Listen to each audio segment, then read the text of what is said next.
Everyone, कैसे हैं आप सब। उम्मीद करता हूँ आप सब अच्छे से होंगे। आप सभी का स्वागत है हमारे YouTube channel physics analysis centre में।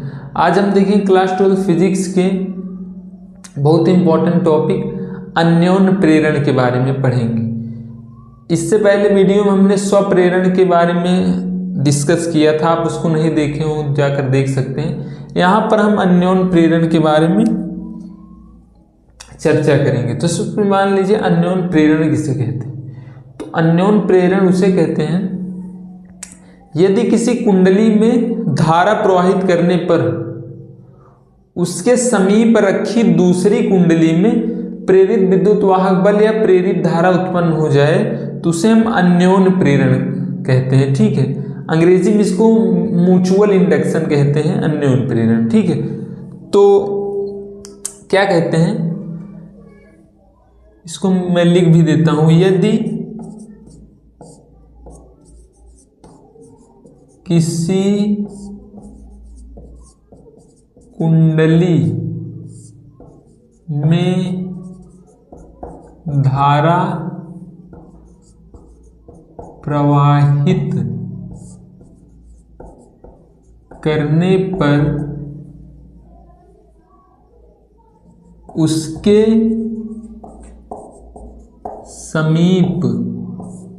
उसके समीप स्थित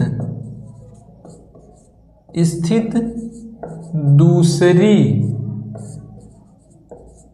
कुंडली में प्रेरित विद्युत वाहक बल उत्पन्न हो जाए, प्रेरित विद्युत वाहक बल जो है उत्पन्न हो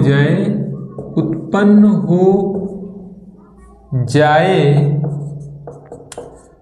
तो इसे हम क्या कहते हैं, अन्योन प्रेरण कहते हैं। अन्योन प्रेरण कहते हैं। ठीक है, ये होता है। अब इसका हम फार्मूला डिराइव करेंगे। चूंकि ये होता है, आप जानते हैं फाई प्रोपोर्शनल टू होता है आई, फैराडे के नियमानुसार। ठीक है, यहां पर हम प्रपोर्शनल हटता है कि एक कांस्टेंट मिलता है, डेट मीन्स नियतांक मिलता है, तो यहाँ पर कैपिटल एम होता है, एम आई। ठीक है, एम इज इक्वल टू यहाँ पर हो जाएगा फाई अपान आई, जहां कैपिटल एम जो है यह अन्योन प्रेरण गुणांक, अन्योन प्रेरण गुणांक है। ठीक है, कैपिटल एम को ही हम अन्योन प्रेरण गुणांक कहते हैं। मात्रक इसका होता है हेनरी, मात्रक होता है हेनरी। ठीक, मात्रक इसका हेनरी होता है। ये हो गया। ठीक है, अब हम बीमा इसकी यहां पर निकाल सकते हैं। बीमा की यदि हम बात करें, इसकी बीमा, तो फाई की बीमा आपको पता है ना, बी ए होता है। चलिए मैं निकाल के बता दे रहा हूं। सबसे पहले हम फाई की बीमा यानी चुंबकीय फ्लक्स की बीमा निकालेंगे। तो फाई इज इक्वल टू होता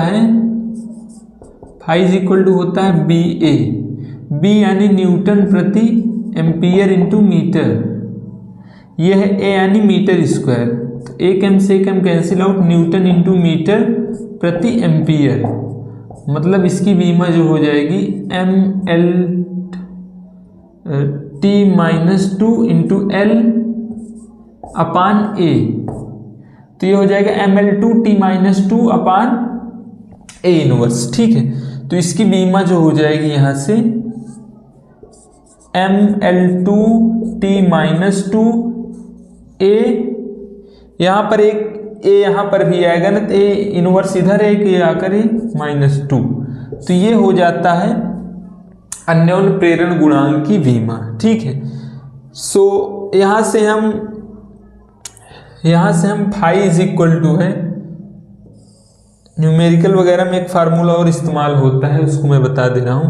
यहां पर है फाई इज इक्वल टू क्या है, एम आई, यही है ना, phi is equal to M I. अब हम करेंगे दोनों तरफ टाइम के रेस्पेक्ट में हम क्या कर दें, अवकलन कर दें यदि, so differentiate with respect to T, तो ये हो जाएगा D phi upon D T is equal to D upon D T into M I. ठीक है, ये हो गया। अब आप जानते हैं फ्लक्सों की संख्या में परिवर्तन की दर, फैराडे का द्वितीय नियम क्या कहता है, फ्लक्सों की संख्या में परिवर्तन की दर क्या, प्रेरित विद्युत वाहक बल के समानुपाती होता है।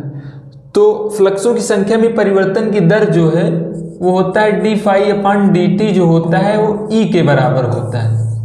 यहाँ पर माइनस चिन्ह इसलिए लगता है क्योंकि वह उसका विरोध करता है, वो माइनस साइन आप नहीं लगाएंगे फिर भी कोई प्रॉब्लम नहीं होगी। तो यहाँ पर आ जाएगा E is equal to M, constant को हम बाहर कर लें तो ये हो जाएगा D I upon D T. ये भी एक फार्मूला होता है। ठीक है, प्रेरित विद्युत वाहक बल ज्ञात करने का आपको ये फार्मूला का उपयोग मिलेगा न्यूमेरिकल सॉल्व करने में। अब एक क्वेश्चन और पूछता है आपसे कि वैसे हमने आपको बताया है कि बोर्ड एग्जाम में किसी भी यूनिट की परिभाषा जो है 100% श्योर है कि पूछी जाती है। जैसे मान लीजिए एक कूलाम आवेश को परिभाषित कीजिए, एक एम्पीयर की धारा को परिभाषित कीजिए, एक ओम प्रतिरोध को परिभाषित कीजिए।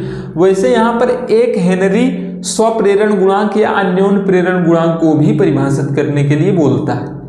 तो हम यहाँ पर एक हेनरी की परिभाषा देखेंगे। ठीक है, तो एक हेनरी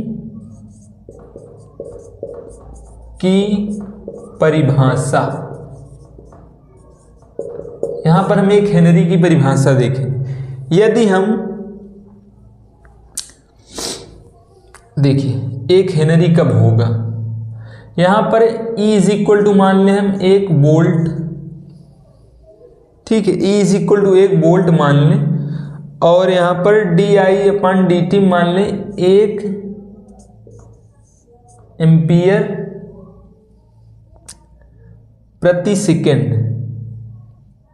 धारा मान लें I is equal to 1 ampere प्रति सेकेंड, 1 एम्पियर प्रति सेकेंड मान लें, तो ये capital M is equal to जो हो जाएगा, ये हो जाएगा 1 वोल्ट,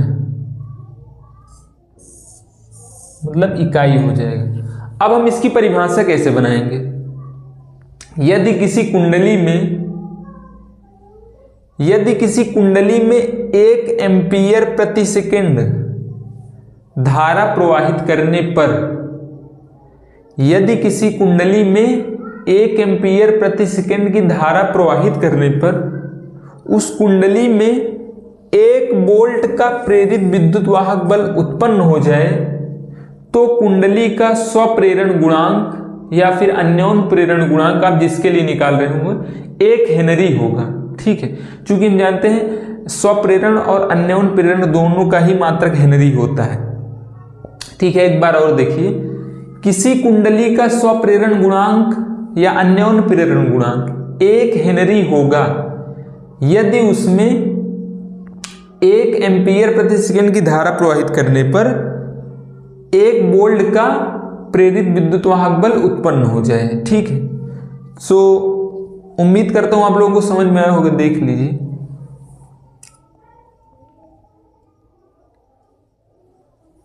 तो वीडियो पसंद आए हो तो लाइक कीजिए और चैनल पर नए हो तो सब्सक्राइब कीजिए। मिलते हैं किसी अन्य वीडियो में अन्य टॉपिक के साथ, तब तक के लिए थैंक यू।